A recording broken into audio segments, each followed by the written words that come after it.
Daniel 7:14 is a popular proof text used by Christianity to prove the divinity of the Messiah. It tells us that the Son of Man who comes in the clouds of heaven will be given kingship, glory, and dominion over all nations, all peoples, and all languages will then serve him. The Aramaic word that Daniel uses for serve him is yiflehun. Christian missionaries and apologists argue that the word yiflehun proves that the Messiah is a divine being who is to be worshipped. Look up the Aramaic verb Pelach, which means to serve or worship, and you will see that all of these are spoken of God and the earthly or messianic king in Daniel chapter 7. Notice the word that's used here. When the nations are serving the Son of Man, or the one like a Son of Man, the Aramaic word is Pelach. Pelach. Pelach. Okay. But it's Pei Lamed Chet, the root word. Yeah. Okay. In Hebrew today, we have the word pulchan, right? Exactly, worship. But in the book of Daniel, and actually in the Hebrew Bible, whenever there's an Aramaic text, that word is exclusively used for worship. For worship, some kind of the deity, either false or true. Correct. All right, so we are in Daniel 7:14. And there was given him dominion and glory and a kingdom that all peoples, nations, languages should serve him. Let's check out that word. You see this word, yiflechun? This word essentially means worship. All 10 times that it's used in the Hebrew Bible, it's used of divine worship unto Hashem.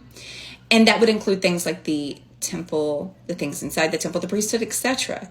So if you're looking for a passage that says they're going to worship the Mashiach, this is it.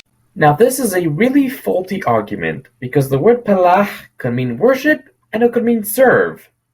In the Talmud, the word Pelach means work.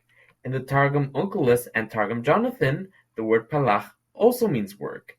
In the Peshitta, which was written in Syriac, the word Pelach also means work. But one can argue that all those works were composed centuries after the book of Daniel, after the language of Aramaic had changed significantly. But this is not a valid argument. The book of Daniel was written in Imperial Aramaic. Imperial Aramaic was a form of Aramaic that lasted from the Neo-Assyrian Empire in the 8th century BCE to the Achaemenid Empire in the 4th century BCE. Another work in Imperial Aramaic is what's known as the Wisdom of Ahikar, found on papyri dated to the 5th century BCE in Elephantine, Egypt. It was composed in the 6th or 7th century BCE, and it speaks about a servant of the Assyrian kings Sanherib and Asarhaddon, whose name was Ahikar. He raised his nephew Nadab as his own child because he himself did not have any children, but Nadab eventually backstabbed him. In verse 15 of the Wisdom of Ahikar, it says, I serve Sanherib the king, your father who was king before you. The Aramaic word for served used over there is Pelach. And again in verse 17 it says, I am old and I cannot work in the gate of the palace and do my service for you. The word for service is lemiflach. Not only that, but in Arabic, which is a Semitic language similar to Hebrew and Aramaic, the word for peasant farmers and workers is felahin. So we see that the word pelach does not necessarily mean divine worship, but can also mean to serve a human king. Yet Christians ignore the full meaning of the word in its original language. So we see yet again that Christianity is distorting an ancient language used in the Bible for a Christological agenda. Furthermore, the Greek word used by the Septuagint to translate the word yiflahon is durievsusin. The word durievsusin is also used in Isaiah chapter 60 in reference to all the nations serving Israel, so we see that the Greek translators of the Hebrew Bible also understood the word yiflahon to mean to serve and not necessarily divine worship.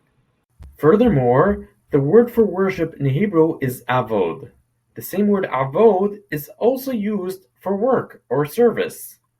That means that in Hebrew there was no distinction for the word work and worship. So even though in today there is a distinct word for worship and work, in ancient languages there was no distinct word. They both used the same word. So even though the word palach is used in reference to serving God or other gods, That does not prove that the Messiah is a divine being worthy of divine worship, because the word Pelach could either mean worship or serve.